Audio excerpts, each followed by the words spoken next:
After the safety and after prepping everything that you need, installer 1 and installer 2 join the roof lead upstairs and start working as an assembly line. Each guy has a task. One guy will do the pilot hose to make sure that we anchor it straight into the stud.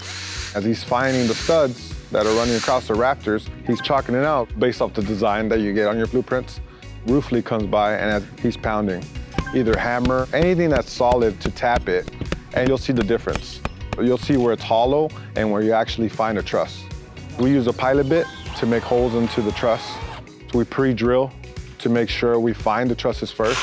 And as soon as we find the trusses, the second guy in line comes by, sweeps it off, cleans it off, and starts to geo it, seal it, put sealant around the holes to make sure no roof leaks. And then the next guy comes in and gets the attachments that we use and starts anchoring them into the pilot holes that are existing that have the geo with them. You want to have your stanchions 6 feet apart for stability. You can go less if you wanted to. You could do 4 feet, 2 feet, but 6 is the ideal.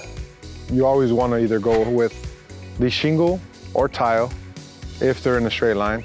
If they're not, you get a string line, you chalk it down, straight line, so that all your penetrations come out evenly.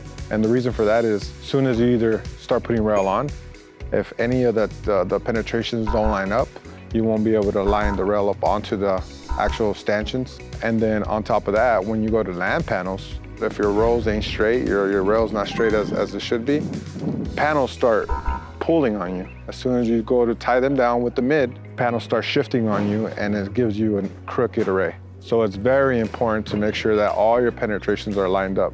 So as soon as you have your hole, you're sealing around it, and then you put your stanchions on, you get that 1/2 inch lag, they get the rail, they start pulling it up onto the roof and getting it lined up with the stanchions. In this case, depending on the rail that you use, we use Everest.